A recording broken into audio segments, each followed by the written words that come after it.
Muy bien. Buenos días con todos, con todas. A esta serie más de seminarios de la Red del Cerebro Cuidador. Em, Nuestra presentadora de hoy es la doctora Laura Sánchez Vincitore, es directora del Laboratorio de Neurocognición y Psicofisiología de la Universidad Iberoamericana. Ella es doctora en neurociencia y educación y su trabajo está centrado en la intersección entre neurodesarrollo, alfabetización, salud mental, desarrollo infantil temprano, en contextos culturalmente diversos y de recursos limitados.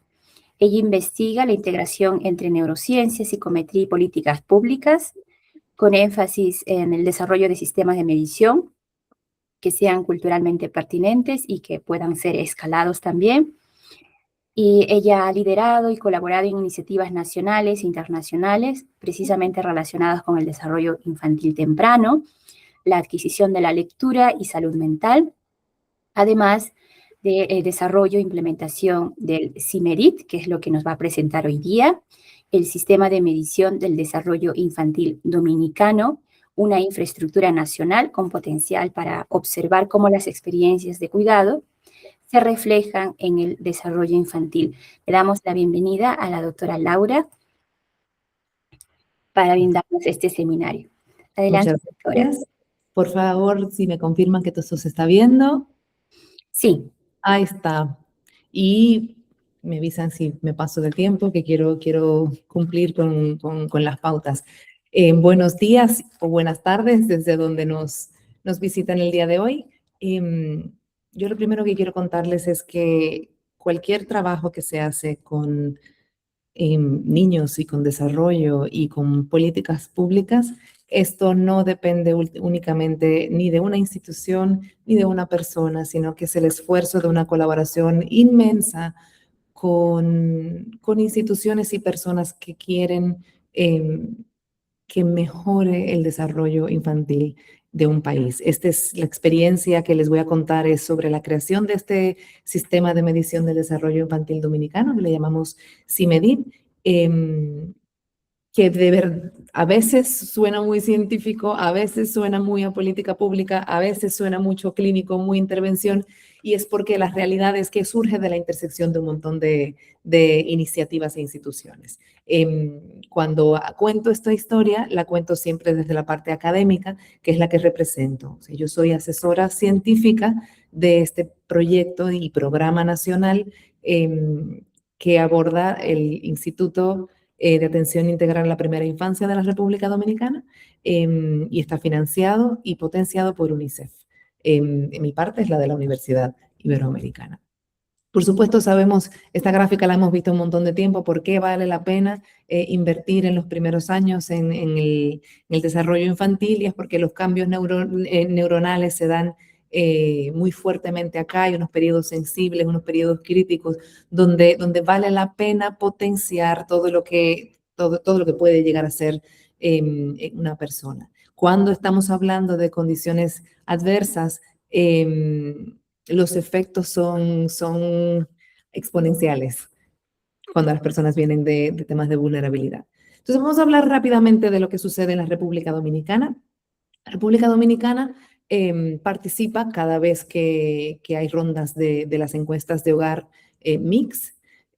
Participamos, ¿no? Y el mix, el instrumento del mix da una idea general de por dónde van los niños y las niñas de los países en general. O sea, es una metodología que se aplica de la misma forma en muchísimos países y nosotros participamos. Acá se evalúan niños de 3 a 5 años y los reportes lo que indican es que el 87.1% de los niños dominicanos cumplen con indicadores de desarrollo. Esa medición del desarrollo tiene varias dimensiones. En la dimensión física de la salud en general física del niño, los niños y niñas dominicanas cumplen el 97-98% de este criterio de salud física. Es algo muy general, son 2 o 3 preguntas solamente. Sin embargo, el 26% únicamente cumplen indicadores de lectoescritura y de numeracia. Y esto es una pequeña dificultad que hay en este tipo de medición. A ver, estamos midiendo niños de 3 a 5 años, pero en la República Dominicana oficialmente se enseña a leer y escribir a partir de los 6 años. Entonces hay un desfase cultural importante cuando usamos una prueba de desarrollo que mide cosas para lo que la misma población no les estamos enseñando. Entonces metemos sin querer un sesgo socioeconómico en este tipo de medición porque los niños que mejor van a puntuar en este tipo de pruebas son aquellos a los que se les da mayor exposición, cuyos padres tienen mayor educación, etcétera, y culturalmente no da una foto completa de la realidad. No estoy diciendo, que conste, que las encuestas de hogar son malas o perjudican, ni mucho menos, porque el hecho de que los niños de 5 años ya van a empezar el proceso de lectoescritura es importante medirlo. Lo que digo es que no nos da una foto específica de lo que está pasando en nuestra realidad, en este caso República Dominicana, para poder crear estas intervenciones que pueden ayudar a mejorar. Nos da una foto, digamos que es una foto con una cámara digital del año 2002, que casi que ni existían, que se veían súper pixeladas, que más o menos uno no podía ver bien lo que está pasando. Entonces empiezo presentando esta dificultad metodológica para la toma de decisiones de el sistema, ya sea educativo o de atención integral a la primera infancia. Algunos datos interesantes es que el 48% es bajita ¿cómo se llama? Los programas de atención a la primera infancia. Estamos en proceso de lograr mayor cobertura. Si bien es cierto que a nivel de educación primaria tenemos tenemos casi cobertura completa, en primera infancia no, en educación primaria sí. Algo interesante también de la cultura es que el 64% de los niños dominicanos de 2 a 17 años reciben disciplina violenta. La encuesta Mix describe disciplina violenta como el evento de usar un tipo de disciplina violenta en poco tiempo, y disciplina violenta puede ser gritos, pueden ser golpes en la mano, golpes en las nalgas, ¿qué más? Golpes con objetos duros, etcétera, etcétera. La realidad es que cualquiera de ese tipo de disciplina negativa, de disciplina violenta, cuenta como disciplina violenta. Estos números afortunadamente han ido bajando. De hecho, en esta más reciente encuesta Mix se ve que ha ido bajando, pero también este tipo de instrumento no necesariamente captura culturalmente qué es lo que valga la redundancia, la misma cultura entiende por disciplina violenta. Entonces, tener un instrumento único para muchos países funciona excelente para comparar un sistema con otro, un contexto con otro, pero para intervenir necesitamos un poquitito más, necesitamos mejores fotos. Un dato también curioso es que apenas el 10% de los padres hombres participan activamente de la crianza de los niños y las niñas. Y esto es algo para lo que tenemos programas de intervención y se están creando y se están validando. Esto es un estudio que hicimos en el 2019, donde tomamos esta encuesta Mix para la República Dominicana y comparamos 2 modelos predictivos del desarrollo infantil, medido de la mejor forma que podían. Y no es una medición perfecta, pero es la medición que existe, ¿no? Usamos 2 modelos, uno que le llamábamos el modelo psicosocial y otro socioeconómico, ¿no? Sociodemográfico. El modelo sociodemográfico tenía las variables que son muy difíciles de cambiar o que son casi que imposibles de cambiar, las obvias, ¿no? La edad del niño, o sea, a mayor el niño, mayor desarrollo, no cambiamos esto.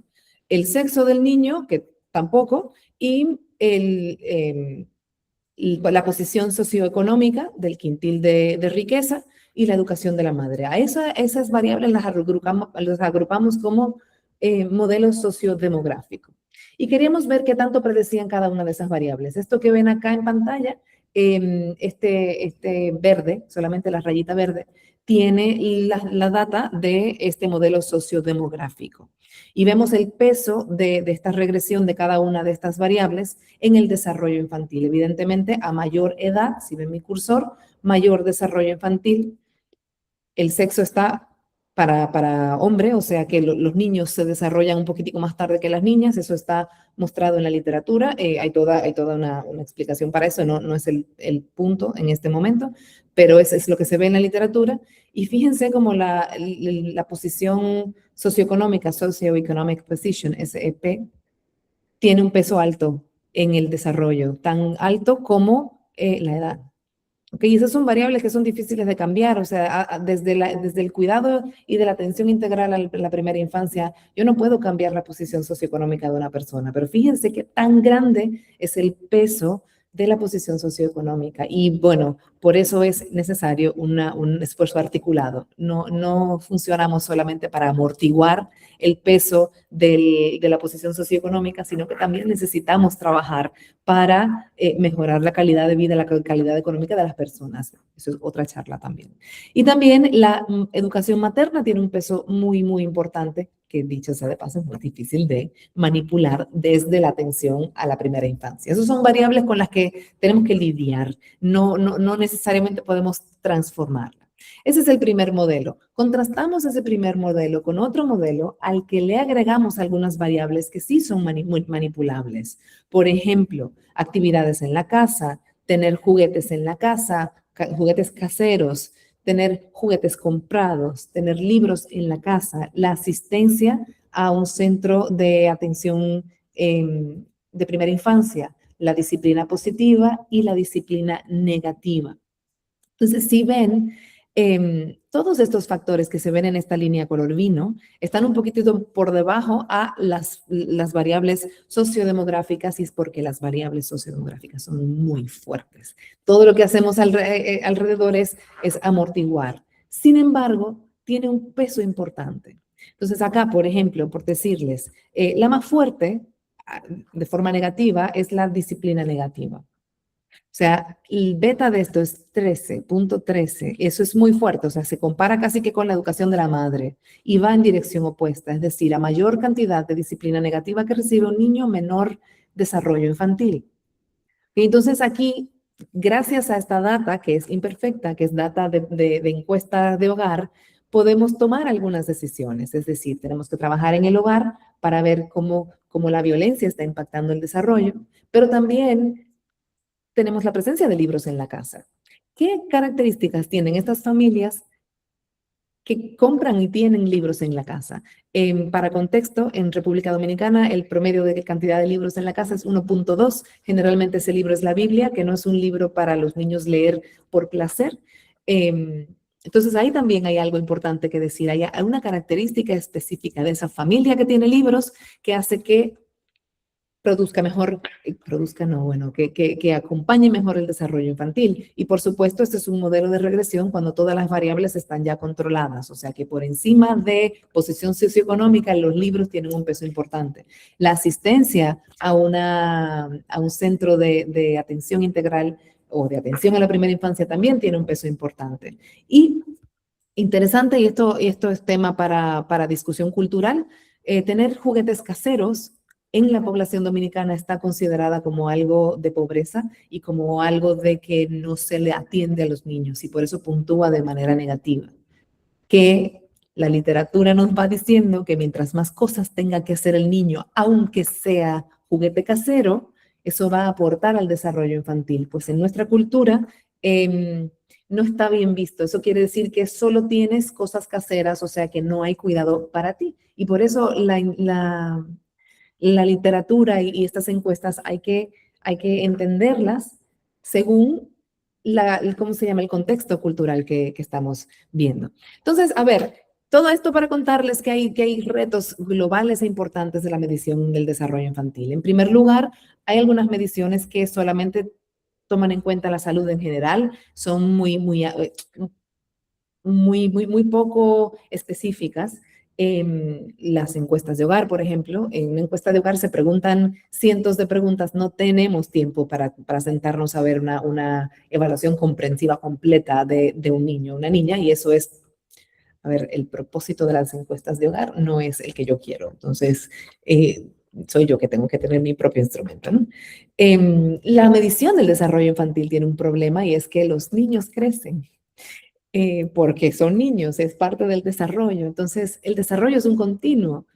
Y las destrezas y las dimensiones del desarrollo están súper relacionadas unas con las otras, y no es lo mismo un niño de 2 meses que un niño de 2 meses y medio. Entonces, esto va cambiando y eso tiene que ver con la maduración, que es neurobiológica, pero también tiene que ver con el contexto sociocultural. Entonces, hay que entender muy bien cómo funciona esta maduración biológica y también cómo se entrelaza con el propio contexto sociocultural. Y en tercer lugar, esa misma cultura tiene un peso importante, como ya hemos visto en las gráficas anteriores. Y tenemos que conocerla. ¿Ok? Entonces, ¿qué nos pasó? A través de una colaboración con la Universidad de Tulane en el año 2016 aproximadamente, queríamos estudiar desarrollo lingüístico y su relación, a ver qué tanto impactaba el estrés tóxico en el desarrollo lingüístico. Mi colega Arachu Castro de Tulane University decía que quería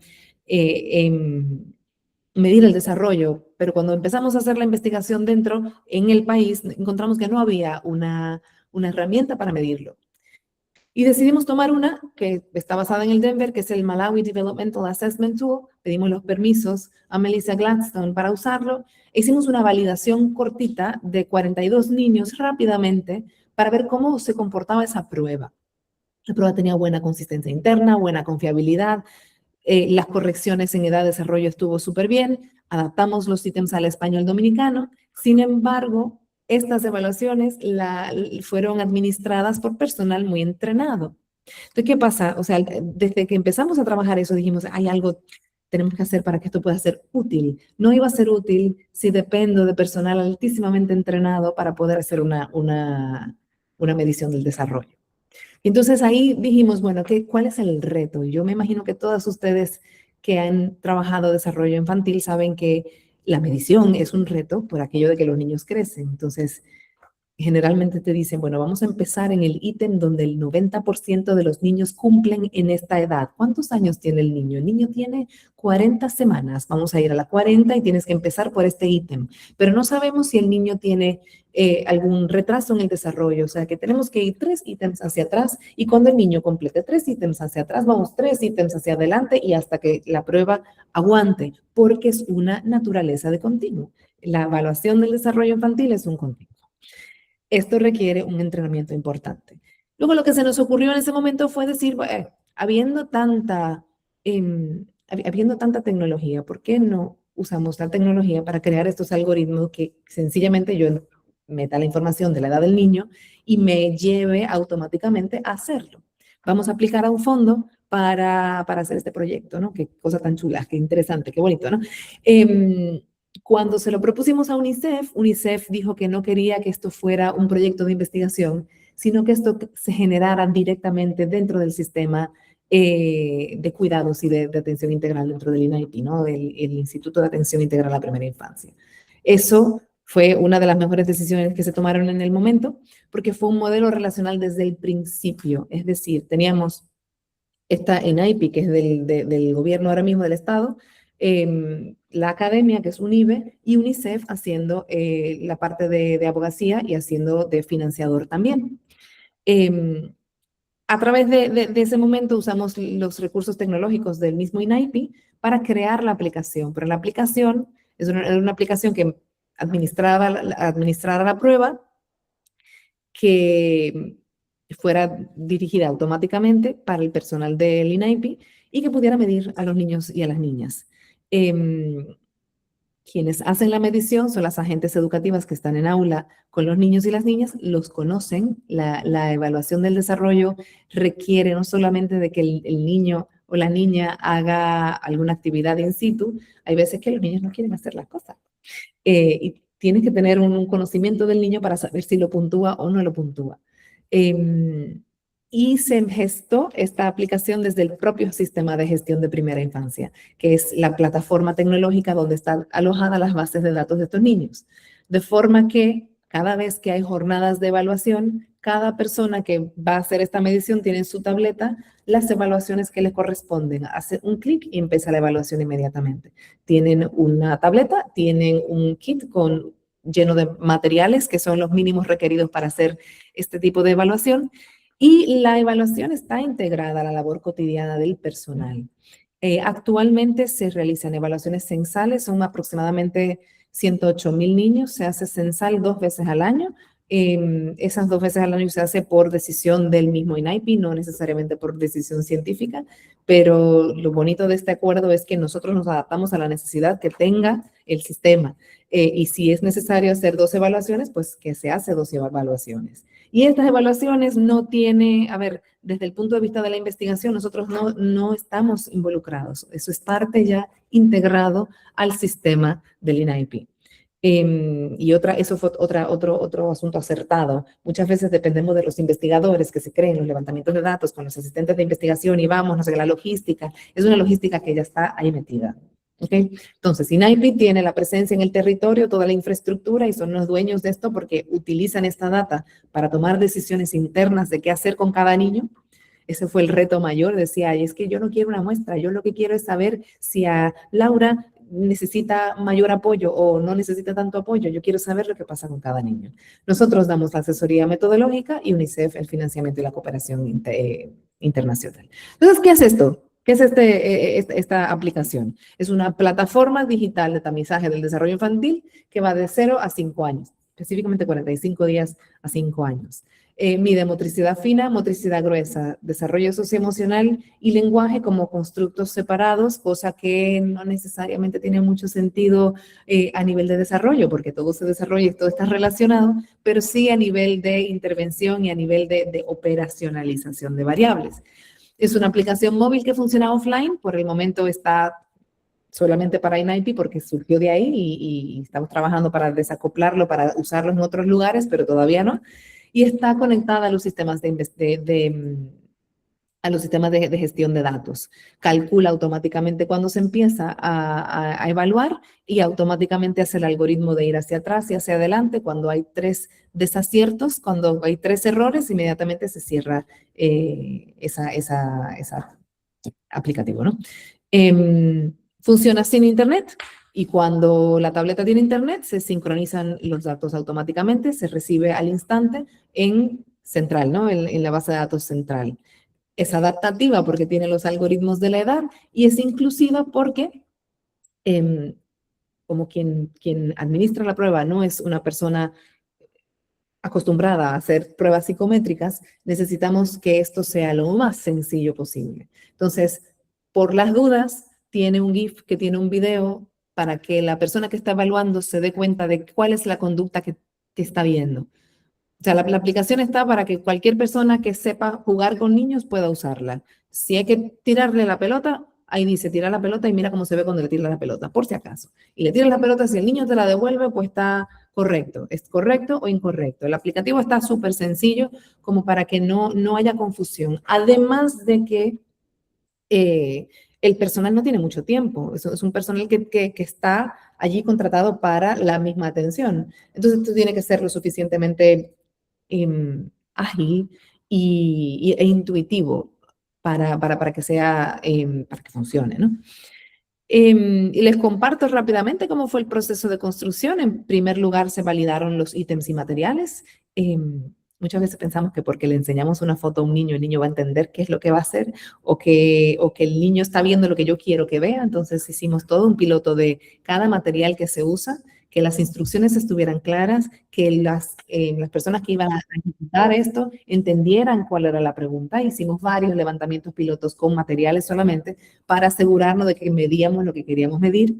En ese primer piloto, ajustamos el orden de presentación porque es una prueba que como es un continuo, tiene que ir de dificultad más sencilla a dificultad más fuerte, pero si no conoces la población, ¿cómo sabes cuál es el más difícil? O sea, hicimos reuniones de expertos para más o menos dar un buen orden, pero hicimos un piloto específico para dar ese orden inicial. Y por supuesto verificar que la aplicación sincronizara. En el segundo piloto, que vamos a ver la data más adelante, hicimos un piloto con 948 niños para confirmar precisamente las propiedades psicométricas del estudio. Primera baremación para ver cómo funcionaba este orden y fue con un grupo reducido de evaluadores. Ya en el tercer piloto fue los evaluadores que fueron 2.066 niños, Fue una muestra representativa nacional, estratificada, región, etcétera, etcétera. Hicimos una baremación nacional y decidimos dar dos niveles de alerta. Una data alerta débil, que tienen sus algoritmos, es que si tienen uno que otro área del desarrollo por debajo de la media, y alerta fuerte, ya para referir para discapacidad. Entonces, por ejemplo, a ver. Aquí presento las propiedades psicométricas, tanto en alfa de Cronbach como en mitades partidas, presentan muy buenos resultados. Un análisis interesante que hicimos es que hicimos una ANOVA donde contrastábamos la puntuación de cada evaluador. No hubo diferencias entre los evaluadores, eso es una buena noticia, eso indica, primero, que el entrenamiento funcionó y segundo, que la prueba está literalmente a prueba de variabilidad de evaluadores. Si se dan cuenta, nosotros todos los años evaluamos con 6.000 evaluadores. O sea, 6.000 evaluadores, eso es más grande que una muestra grande de un estudio. Entonces, teníamos que asegurarnos de que la prueba no era ambigua. Y eso lo logramos de esa forma. Por supuesto, es imperfecta, ¿eh? No estoy diciendo que esto es lo máximo, pero todo lo que hemos podido hacer para garantizar la calidad está hecho. Hicimos las normas de edad por ítem para confirmar el orden de aparición y eso fue un análisis súper interesante donde decidimos que el ítem primero que se presenta es el ítem donde el 90% de los niños y niñas de esa edad específica cumplen con ese indicador. Les muestro la gráfica que está súper chévere. Esa gráfica se hizo antes de la inteligencia artificial. Esto está hecho en Excel. Y bueno, esta es la gráfica con la que organizamos los ítems. Este es primer ítem, segundo, tercero, cuarto, y así sucesivamente. Y lo que vamos viendo acá es dónde está el 90% de los niños, en la franja amarilla. Y con esa data fue que decidimos cuál iba a ser el orden final de presentación de los ítems. Entonces, ¿qué produce esta herramienta? Tenemos datos de vigilancia, por supuesto, desagregado por niños, centro, provincia, región, sexo, etcétera, etcétera. Tenemos dos niveles de alerta. Los algoritmos están hechos para que cuando haya un nivel de alerta se alerte precisamente a una persona encargada en el centro. Y esto es, por supuesto, un asunto en progreso, ¿no? O sea, llevamos ya desde el 2022 aproximadamente haciéndolo. No siempre ha estado afinado. Por ejemplo, cuando alguien se confunde y hace mal una evaluación, despierta una alerta. Entonces, siempre hay alguien, una persona humana que está revisando esos algoritmos de la alerta y cuando se confirma una alerta, entonces sigue el proceso. Y el proceso puede ser desde referimiento externo, cuando hay una alerta fuerte, a qué podemos hacer con los niños en aula para trabajar esto que está bajito, que no está lo suficientemente fuerte. ¿Ok? Eso es la ruta de atención multidisciplinaria y eso es posible porque el INAIPI tiene todo un departamento multidisciplinario para atender todas estas cosas. Y por supuesto es un instrumento baremado que tenemos normas dominicanas con pares estándares no externos. Muchas veces cuando tenemos estas herramientas importadas o comerciales, tenemos que usar la norma que trae, ¿no? Y normas de México, normas de Estados Unidos, que no necesariamente se aplican. O sea, muchas veces penalizamos a los niños dominicanos porque estamos usando una norma que se midió en un contexto distinto. De hecho, este año nos toca baremar otra vez porque esa primera baremación la hicimos justo después de la pandemia y esos niños son distintos a los niños de ahora. Entonces, cada cierto tiempo es importante recalibrar la prueba, pero como ya el sistema está estable, la baremación es sencillamente otro análisis de datos para diseñar otros puntos de corte y saber que en el proceso vamos a tener que tener un poquitito más de rigor. Pero es baremable todos los años si así lo quisiéramos. Otra cosa importante, como venimos de la academia, o sea, todo esto es poner el entramado, toda la infraestructura para poder colectar esa variable. Y ahora, ¿cómo le ponemos una infraestructura de investigación a todo esto? A mí me gusta decir que lo que estamos haciendo es generando una variable dependiente que se autoevalúe siempre, que se consiga siempre.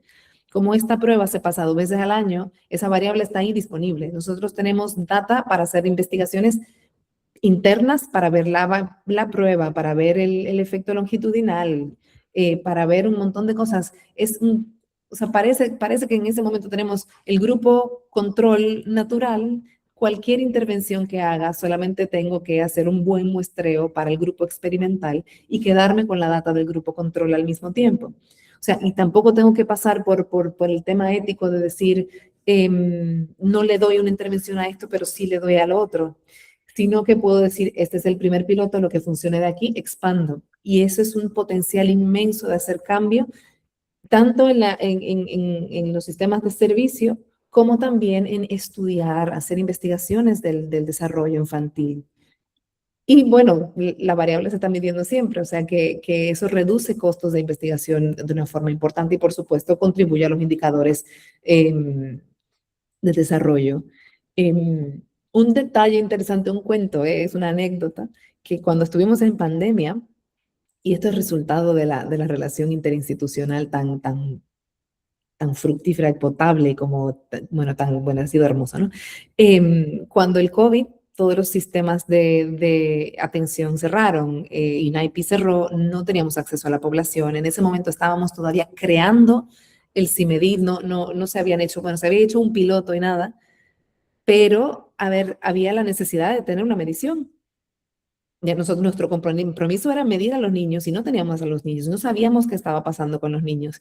Nos inventamos un levantamiento de datos telefónico, tomamos la lista de cotejos de desarrollo infantil del CDC y llamamos por teléfono a 2,000 familias para una muestra probabilística, para preguntarle al cuidador cómo estaban los niños en diferentes áreas del desarrollo. Y a ver, no es el CIMEDID, pero sí es un sistema que quiere reportar y que quiere monitorear. Ese estudio no tuvimos que pagar absolutamente nada porque yo ya tenía la asesoría metodológica y NAIPI tenía un centro, un call center. Fue sencillamente hacer un formulario y formar a todas las personas que estaban en el call center para hacer esto. Lo difícil fue llamar a 2,000 familias. Y con esto tenemos estudios publicados y con esto se tomó la decisión de qué hacer con los niños cuando llegaban al centro después de la pandemia. Eso contribuyó mucho a esa toma de decisiones. Por el momento ya llevamos 5 implementaciones, 2 veces al año. Y 108,000 evaluaciones cada vez que hay un levantamiento. Tenemos más data de la que hemos podido procesar hasta el momento, ya la procesaremos. Ahora, ¿qué estamos haciendo? O sea, teniendo en cuenta que ya está establecido el CIMEDID y ahora vienen nuevas mejoras, vamos a aumentar el techo y el piso, pero eso es otra charla. El potencial de tener esta variable medida todo el tiempo son lo que le llamo los add-on. Son los estudios que se pueden hacer alrededor de esta variable por estas relaciones interinstitucionales que tenemos. Por ejemplo, tenemos un estudio que está midiendo consonancia cultural y cuidado materno. La consonancia cultural quiere decir qué tanto una persona se acerca al prototipo de buena vida que se inventa la cultura. Es decir, la buena vida en República Dominicana es muy distinta a la buena vida en Suiza y eso lo determina la propia cultura. Entonces hay toda una metodología como para crear este tipo de instrumentos de consonancia cultural, qué es lo estable en una cultura y qué tanto se acerca o se desvía una persona a esa consonancia cultural. ¿Ok? Por eso hablamos de esta importancia. Logramos evaluar a 1,019 madres en una muestra con altísima potencia. Y les preguntamos sobre adversidad, sobre consonancia cultural y sobre otras variables de cuidado, cómo ellas cuidan a sus niños. Y nos dimos cuenta, bueno, y que queríamos ver si la consonancia cultural media una cosa con la otra, ¿no? Media los factores estresantes y adversidad, y esto no quiere pasar. A ver, si la consonancia cultural podría mediar la relación que hay entre el estrés tóxico y el desarrollo infantil. Esa fue nuestra primera hipótesis. En este momento estamos haciendo el cruce de datos y la razón por la que lo tenemos es que este levantamiento de datos de consonancia cultural se hizo en la institución donde tenemos data de los niños y con el código único del niño podríamos hacer el match entre las bases de datos. Evidentemente, esto viene de un acuerdo, 1, interinstitucional, 2, con todos los comités de éticas al tanto y con protocolos muy aprobados para solo usar el match del código único del niño y no el nombre, ni apellido, ni ninguna otra información sensible. Entonces, ahí está como una de las formas que hemos podido ver más allá del desarrollo y más allá de decir, tengo disciplina violenta o qué hago en la casa, sino qué pasa con la historia de la madre, qué pasa con las condiciones adversas de la madre, etcétera, etcétera. Estamos trabajando en eso ahora mismo, tenemos un par de publicaciones, pero parte de lo que quiero contarles de esta experiencia no es solamente la ciencia que está ahí, sino la logística que está detrás de este tipo de levantamientos de datos. Con el hecho, a ver, con la inteligencia artificial, ahora mismo cada vez es más fácil producir buena ciencia y va a depender mucho de la capacidad logística de tener acceso a la población y de tener acceso a la data y a la organización de cómo se consigue esta data, como para poder potenciar el uso de los algoritmos y las machine learning, inteligencia artificial, para poder dar una respuesta o dar una posibilidad de cambio o una intervención. Entonces, les cuento un poquitito qué pasa con las madres. Nosotros estamos en, por supuesto, niveles de posiciones socioeconómicas bajas y estas madres no necesariamente tienen las habilidades lectoras lo suficientemente establecidas como para hacer un cuestionario Likert. Todas las preguntas de salud mental, de adversidad, tienen esta prueba de selección múltiple y requiere de mucho esfuerzo para leerlas, muchísimo esfuerzo.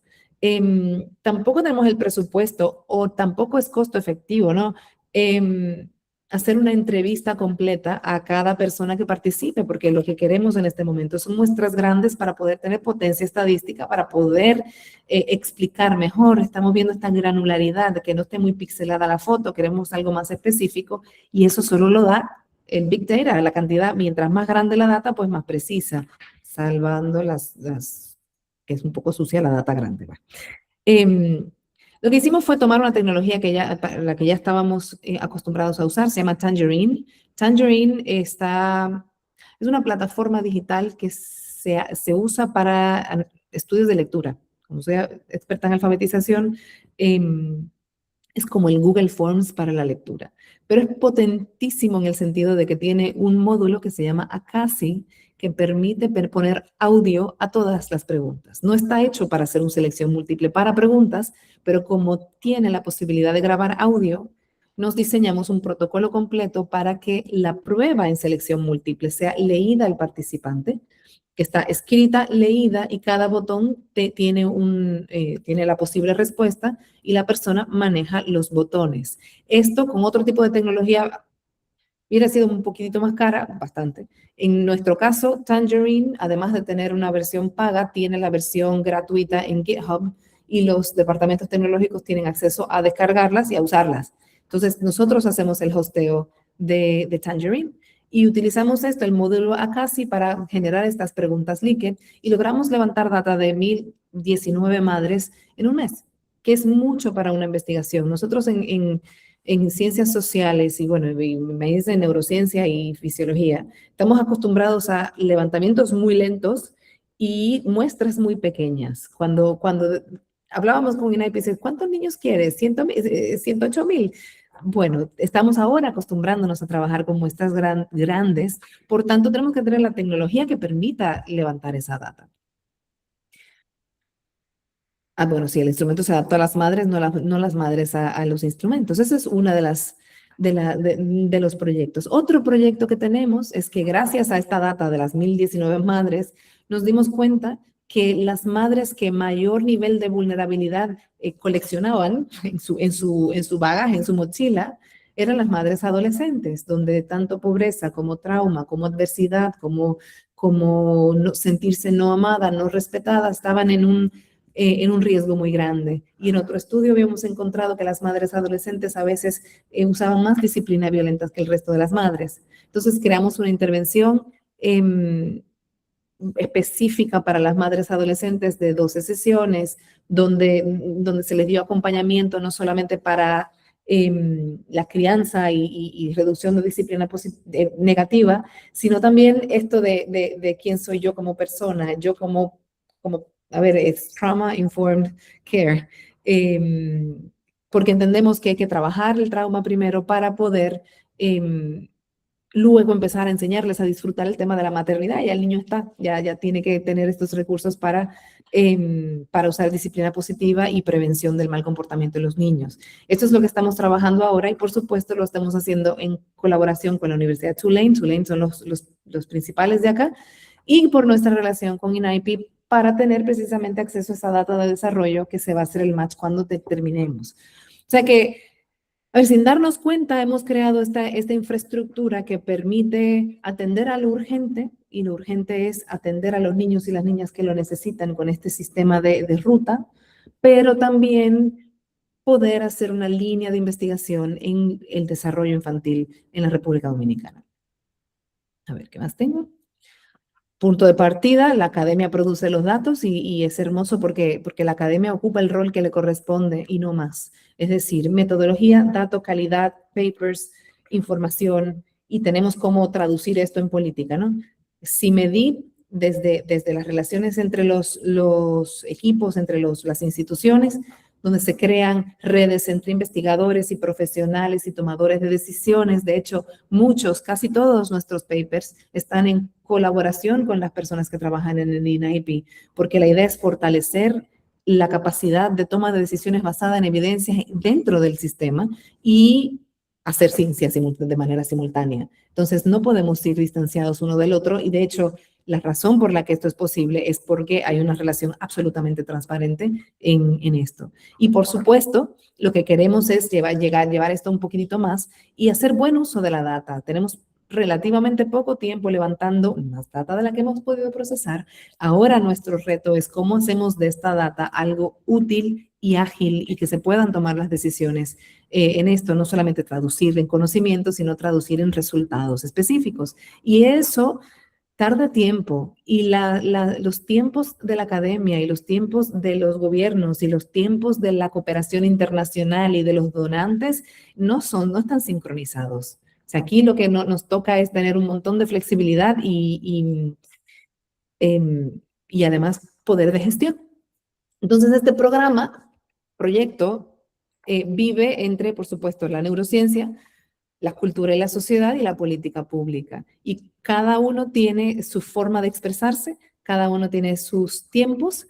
Y bueno, no lo consideramos una medición, sino una infraestructura donde estamos haciendo ciencia y donde estamos prestando este tipo de servicio. Aquí están los proyectos que tenemos, los análisis secundarios, el levantamiento telefónico, la validación del instrumento, consonancia cultural, estamos haciendo el cruce con CIMEDID y consonancia cultural y la intervención con madres adolescentes. De futuro nos interesa conocer la transición de primera infancia a la educación primaria, ver el impacto que tienen los servicios de intervención en primera infancia, en alfabetización, en desarrollo, ¿cómo se llama?, educativo, en estas variables educativas que en República Dominicana están tan mal, siempre terminamos al final de la cola. Pero yo creo que hay algo interesante e importante que está sucediendo acá, y es que lo que no se mide no cambia, y si de medición se trata, estamos muy bien medidos por este momento, solo que hace falta tiempo. Y bueno, por supuesto, agradecer a nuestros colaboradores y los financiadores de esta ponencia, sino de este programa y esta relación interinstitucional de tantos años, y a todos ustedes por la atención. Muchísimas gracias, doctora Laura. Es un trabajo muy importantísimo que está haciendo su grupo en cooperación con los organismos de gobierno y tomadores de decisión. Vamos a abrir la participación de la audiencia, con comentarios, preguntas.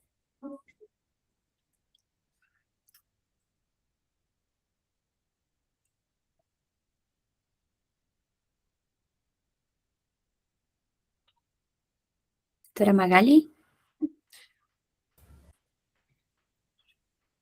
Bueno, estaba primero felicitando, poniendo mi emoticón a Laura, porque me parece, digamos, un trabajo muy interesante. Y en realidad comentarte que muchos de los retos que has realizado, que has tenido allá, digamos, los hemos vivido más o menos de manera muy semejante en Perú, solamente que creo que estamos como en un estadio anterior, porque ustedes ya le han dado la vuelta a esta dificultad que hay de cómo implementar evaluaciones, digamos, finas, entre comillas, pero a gran escala y con un personal que en realidad no está tan calificado como para ello. O sea, es lo mismo que tenemos aquí, por ejemplo, como para poder medir, porque claro, yo también soy de la academia y nos encargan, y tengo más o menos el mismo rol que tienes, ¿ya? Entonces, recibimos el encargo, queremos una prueba que mida desarrollo infantil temprano. Ok, ¿ya? Entonces, en primer lugar, el reto que te dan del tiempo y todo, pero después, claro, lo escalable que tiene que ser para ellos es donde tú dices, ¿cómo la hacemos? Sí. Pero creo que ustedes, con ayuda de la tecnología, han encontrado justo ese camino y no es sencillo. Entonces, por eso viene mi doble, triple felicitación por tu trabajo.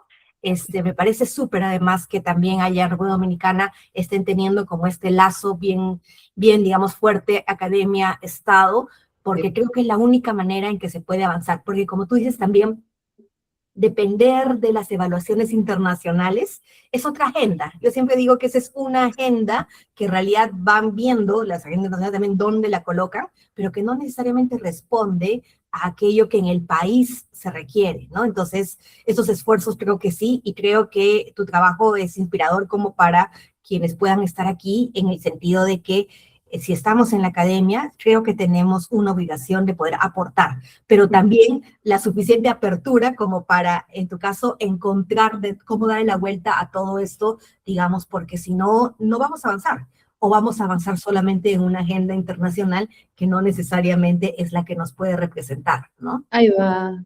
Claro, y vamos a tener muchos papers. Y Sí, ya. probablemente, claro, y nada más, ¿no? Pero que Y se devuelve al país es complicado, es bien complejo. yo creo que desde la ciencia tenemos que sentarnos a hablar un poquitito de esto. Yo le llamo el ego académico y es un asunto que todos tenemos. Y la flexibilidad es lo más importante en esto, porque, a ver, yo les pido a mis colegas de INAIPI, es como, bueno, yo me voy a encargar de que tenga el rigor mínimo, pero yo también tengo que ser flexible. Sí, a ver, yo cuando empezamos yo decía, es muy larga la prueba, sí, pero la queremos así, y bueno, ya yo no me meto, ¿sabes? Yo no puedo, no puedo, y de alguna forma ellos hicieron que funcionara. Uh-huh. Cuando la ciencia está al servicio de la necesidad, es mucho más fácil, es el punto de menos resistencia. O sea, en aquel entonces yo decía, bueno, vamos a usar el Malawi Developmental Assessment Tool porque yo ya la validé y lo hice yo y no sé qué también vamos a... Y decían, no, porque nosotros tenemos otras cosas que queremos explorar. Y yo decía, bueno, pues exploremos juntos entonces. Entonces, todo tarda mucho tiempo en consolidarse. A ver, uno puede ir a la velocidad que el sistema le permita. Entonces, a los investigadores que están así como, ¿por qué no me prestan atención? Porque se tarda mucho tiempo en construir la confianza y es una confianza muy que se puede ir en cualquier minuto. O sea, uno tiene que cuidar estas relaciones, cuidar estos intereses, entender los intereses y ojalá, o sea, yo te digo, y todo esto lo hice yo. No, había una voluntad política detrás. O sea, si no hay voluntad política, no hay forma en que mis hombros de investigadora que quiere ser buena gente y hacer comunidad, esto no puede funcionar. Lo que funcionó fue que había una voluntad política y estaba una orden de arriba y ustedes, muchachos, resuelvan como pueden. Ahora, en el resolver como puede, esta flexibilidad y esta apertura y este entender que todo tiene tiempos, y aunque yo desde la ciencia ya sabía que ya podía prever qué iba a pasar, hace falta pasar por el proceso y hace falta acompañar en ese proceso. Y mientras tanto, mi rol como científica es producción científica. Entonces, como yo no descuide esto, no pasa nada. Yo tengo todos los papers, cada paso que dábamos, un paso que se publica, que se presenta, que se comunica. No hemos hecho muy buen trabajo comunicando demasiado, pero estamos aprendiendo porque esto es un proceso en vivo. Eso, mi rol es ciencia, el rol de ellos, hay voluntad política, pues vamos rápido, esta es la primera ganancia, pues celebramos acá. ¿Qué va a pasar después? No sabemos. Vamos, a la carga, otra vez. Sí, eso último que estás diciendo, Laura, es súper, súper valioso. Yo también lo estuve reflexionando a raíz de una imaginación que tuve. Creo que nuestro rol es tratar de conservar lo más que se pueda la rigurosidad, ¿no es cierto? Pero al mismo tiempo escuchar mucho la demanda, porque es una demanda distinta. y digamos, entenderla. O sea, por ejemplo, ¿no? Ahorita estoy trabajando justo en otra prueba en que las funcionarios quieren los resultados para junio. Claro, uno dice imposible, Hay pero que si limpiar la data. es que en julio se están yendo todos, porque justo acá estamos en cambio de gobierno, tú dices, ok, sí tiene sentido lo que me están pidiendo. Entonces, Sí. a ver, veré qué puedo hacer para ello. Entonces, esa conversación, ese diálogo es, creo, la clave como para quienes desde la academia queremos entrar al Estado, porque no podemos entrar desde nuestro... Yo sí me decía, ¿no? En la universidad sentía que nadie cuestionaba mi autoridad, porque soy la docente, pero en el Estado no. En el Estado no, en el Estado eres una madre que tienes que comenzar digamos, a ganarte el rol, a ganarte el asiento, y luego estar ahí detrás. Entonces, eso cuesta también. Tal cual. Y en estos temas, porque no conocemos el mundo político, hoy tienes la autoridad, mañana no. Exacto. ¿Sabes? Y este es el personaje, no soy yo como persona, es el personaje, y eso es así. Y nada te pertenece, todo va a ir dando. Menos mal nada te pertenece en esto, Sí. menos mal. Sí. Y bueno, también hay que tener más de un proyecto. Sí. Muchísimas gracias por tu presentación. Por el amor, ¿sabes? Por el amor propio hay que tener más de un proyecto, porque cuando uno va mal, el otro va bien. Interesantes aprendizajes para aquellos que no estamos en el campo de esa interacción, la política, con los tomadores de decisiones. ¿Comentarios, preguntas? Sí, buenos días a todas. Bueno, Laura, muchísimas gracias por tu presentación. Titánico el trabajo, coincido con Magali allí, ¿no? Mucho trabajo. Y me quedo pensando en esto último que ustedes traen, ¿no? Y creo que muchas veces la dificultad está, ¿no? En que nos trazamos muchas veces en esta combinación, ¿no? En esta articulación. Muchas veces estos trabajos están más ligados a políticas de gobierno que de políticas de Estado. Entonces, muchas veces estas acciones, ¿no? O estos niveles de articulación que ustedes han alcanzado quedan como estancos, ¿no? Sí. En tanto quedan como sujetos a esa voluntad política que puede ser de cierto momento, pero no como una mirada, una política de Estado, una mirada país de hacia dónde se quiere ir, y a un cierto consenso a dónde se quiere ir, y desde ahí, bueno, las baterías puestas en eso, ¿no? Entonces, es bien difícil también para la academia transitar estos estancos que a veces se generan, ¿no? Porque con esto último que tú que decías, ¿no? Hoy la academia está porque hace sintonía y sinergia con esta política de gobierno. Mañana no sabemos cuál es el viraje, cuál es el viento de cola, como decimos a veces acá en Uruguay, ¿no? A veces este no consenso o este consenso, pero que después en el escenario, en la práctica, bueno, tiene sus cuestiones, ¿no? Entonces, esto de que podamos trascender a políticas de estados y que la academia ahí pueda tener ese margen de continuidad que permita justamente, ¿no? Trabajos como estos. Sí. Y sí, el desafío que traía Magali, ¿no? Esto de una academia ajustada, y tú también lo traías, ¿no? Ajustada a lo que son las necesidades de las poblaciones, ¿no? Y cómo nuestros tiempos también los ajustamos a eso, ¿no? Porque en definitiva nunca perder de vista que si bien es una articulación con la política, pero lo que está en el foco es la vida de la gente, y generar, ¿no? Justamente esa sinergia y esa respuesta rápida, intervenciones que nos permitan, ¿no? Ese cambio social nos exige unos tiempos, ¿no? Que son mucho más, bueno, requieren eso, ¿no? Como otras formas de hacer academia y de dialogar, ¿no? Con lo que son los procesos humanos en los territorios, ¿no? Así que no, celebro que estas cosas estén en la vuelta en los países, ¿no? Y creo que son puntos de preocupación, ¿no? De todos. Sí. Bueno, Sí. las felicito. La academia es de este tamaño y la necesidad es de este tamaño. Sin dudas que sí. Mientras tanto, inmortalizamos lo que hacemos publicándolo. que muchas veces estas iniciativas se quedan en reportes internos. Claro, Y mi rol es que no, claro, exacto. ¿sabes? Mis propios indicadores internos de Mm. la universidad es que esto se traduzca en conocimiento científico. Exacto. El resto es parte de algo más grande y estamos trabajando en eso. Sí, sí, tal cual, tal cual. Sí, esto coincido totalmente con lo que traía Magali, que es parte del trabajo de ustedes, lógicamente, esto de generar conocimiento local, ¿no? De Yes. hablar con propiedad. Eso. Es decir, la rigurosidad y la mirada al conocimiento de lo que me pasa a mí, de lo que me pasa en mi país, ¿no? Porque a veces tendemos a esto, ¿no? A buscar cosas que pasa por el mundo y cómo acá, ¿no? Lo podemos traducir a nuestras realidades, pero creo que nos falta mucho más saber sobre nuestras poblaciones y actuar en consecuencia de ello, ¿no? Sí. Una Y ciencia bien aplicada. eso, el conocimiento técnico está Ujú. total, o sea, el trabajo se hace. Sí, Es un asunto de estrategia y visión. sí, sin duda que Desde sí. el punto de vista académico, desde Ujú. el punto de vista de la toma de decisiones, ahí esa fue una maestría. Ujú. Sí, sin duda, sin duda, sin duda.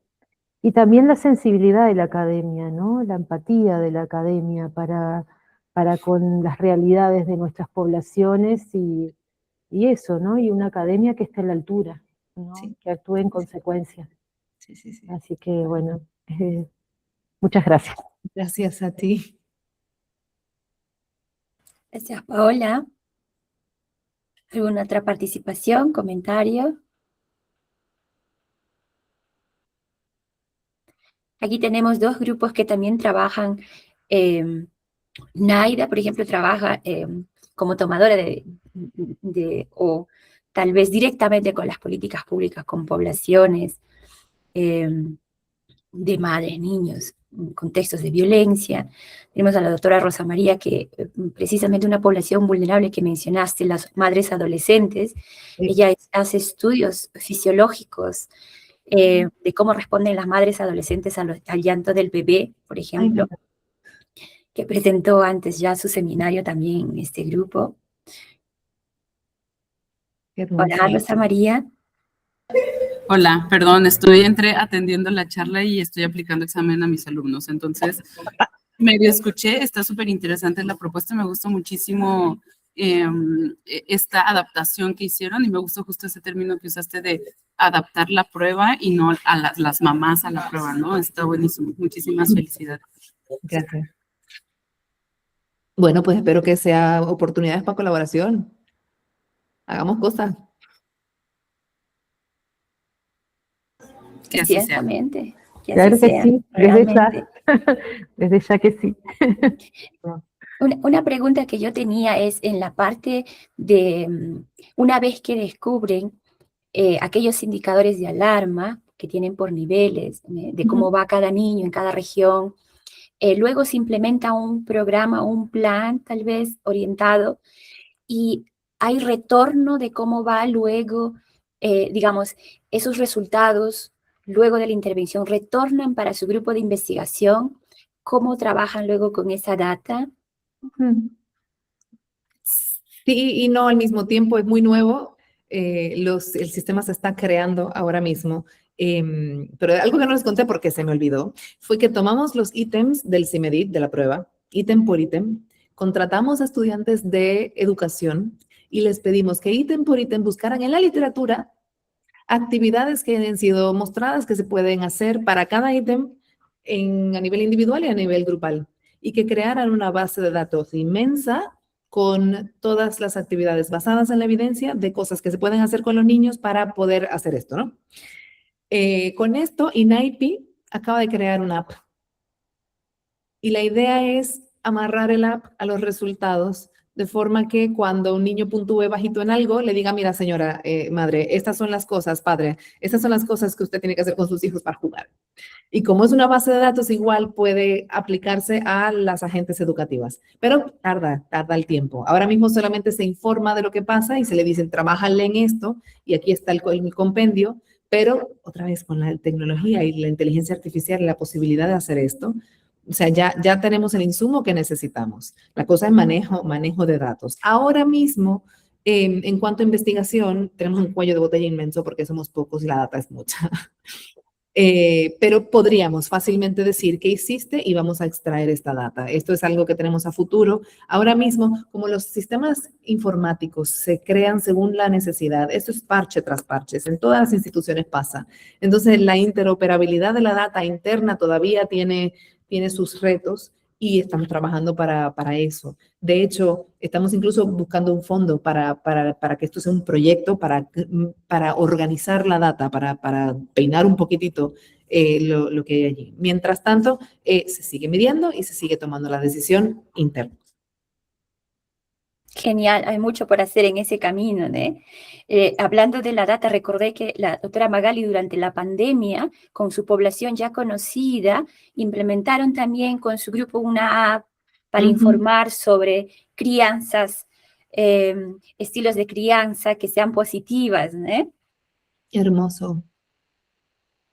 Sí, ahí implementamos lo que nosotros ahorita tenemos como la ESIC, que en su momento fue ESIC 19, que es de la pandemia, pero ahora ya es una evaluación de lo que pueden ser indicadores de salud mental de los cuidadores y del desarrollo de los niños. Esa es una encuesta que tenemos ya instalada. Son 13 rondas que hemos hecho y 3 de ellas han sido a nivel nacional. Entonces tenemos data de 40,000, 50,000, 30,000 en las diferentes, ¿no? Hermoso. ¿Y eso lo hacen con cuestionarios escritos? ¿Cómo está la alfabetización? ¿No tiene problemas de alfabetización allí? Digamos, los hay, pero la población, lo que pasa es que trabajamos con el Estado también, o sea, porque si no, imposible esas datas. Entonces, lo que hacemos es que el Ministerio de Educación y el Ministerio de, digamos, de Poblaciones Vulnerables, que tiene a cargo los servicios sociales, distribuyen los links a su población en zonas urbanas y rurales. Obviamente no llegamos a lo rural más extremo que podría ser falta de alfabetización, pero sí a quienes tienen acceso a un dispositivo y contestan las pruebas de esa manera, ¿no? ¿Las pruebas son leídas, se les lee o ellas tienen que leer? En un inicio hicimos como que ellos se les leía, pero en realidad eso se complicaba logísticamente bastante, entonces ahora se deleguen ellas. Y una cosa admirable, o sea, yo también tenía la desconfianza de cómo iba a salir esa evaluación, pero una cosa que me llama mucho la atención es que las hipótesis teóricas, tanto de los instrumentos, porque hacemos con cada instrumento un factorial confirmatorio y todo, se comienzan a dar de manera increíble. Creo que el N también ayuda. 40,000, buenísimo. Entonces yo digo, o sea, yo desconfío de mi ESIC, pero luego digo, pero si realmente no lo hiciesen bien, porque no lo entienden, porque no se lee bien, porque no se hace con el tiempo adecuado, no saldría una cosa tan acorde con la teoría, ¿no? Entonces parece que sí. Entonces eso ya me creó un poco más de confianza, digamos. Y las muestras grandes no son las mejores. Sí. Uf. La estabilidad de la data. Exacto. Y ahí hay confianza en que va a salir, ¿no? Entonces, y eso lo devolvemos también a los funcionarios públicos. Entonces, ahí va la cuestión, ¿no? A mí me encanta escuchar a un funcionario hablando del alfa de Cronbach. Es lo más hermoso. Y lo dicen con mucha propiedad porque ya lo saben. Y permiso, yo tengo que revisar esto antes. Sí. ¿No? Sí. Genial. Naida. Y bueno, buenos días con todas, muchas gracias. Creo que este tema del cuidado y la salud del cuidador, pues de hecho nos une desde distintas maneras. Como decía la doctora Grace, para nosotros, bueno, en el trabajo de campo que yo realizo, mi experiencia es de ver el resultado de una crianza sin apego, de una crianza sin cuidado, sin estimulación.